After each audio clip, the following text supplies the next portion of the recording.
Jesper Pedersen joins us in the commentary booth. Jesper, a good third place for you, damage limitation. Are you guys happy with the result? I think you're never really happy with P3, to be honest, but it was the maximum result we could get today, with very limited running up to the race. So for that point of view, I'm fairly happy with P3, but there's room for improvement. And you say that there's room for improvement. You guys were leading the championship and you've been consistent every race. You know, you haven't got yourself involved in anything at all, but recently Musto and EURONICS, they've just been finding this little bit of pace. And what do you think it is? Where do you think the time is for you to find, or how do you close the gap back up? It's difficult to say. In the beginning of the season, we were on pair with those guys on pace, both in qualifying and the race. But they slowly started moving away, especially in qualifying. They have a lot of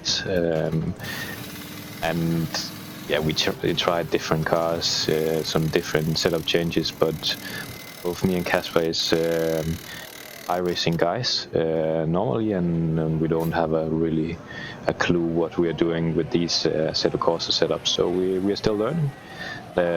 Today it looked like from the corkscrew and to the finish line we were on par with the P1 and P2, but until the corkscrew, the first two sectors, especially in the slow corners, they just moved away on acceleration. So that's where we're gonna focus next.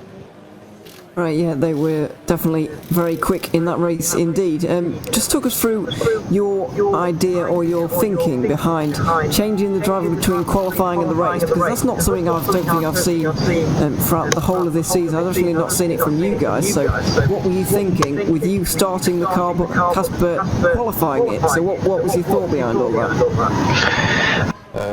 I had had very limited leading up to the race. I've been on vacation and just drove 3 hours home to do the race, and Casper has done the preparation, so he was naturally quicker and more confident than I was. But he felt that he was maybe last race when he started the race a bit too safe in some situation and lost us time, so he thought that I should take the start.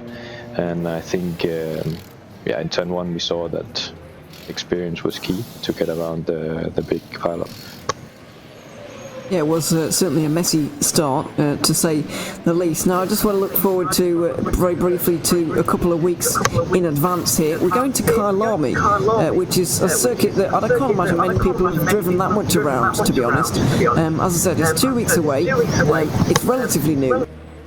Bampton, whatever, it's in ACC. So how are you feeling about the South African circuit down there at Kyalami? It's gonna be a tough one. The track doesn't exist in iRacing, so I've never done a lap on it. So I'm not sure if Casper has done any laps. It's gonna be a steep learning curve, but I think we just need to prepare even more, and then see how it goes. I think a lot of people are going to be in the same boat, to be honest, because it's, as I said, it's very, very new indeed. But Jesper, thank you very much for coming to talk to us. It's been a pleasure, and good luck for a couple of weeks away in Kyalami. Thank you, guys.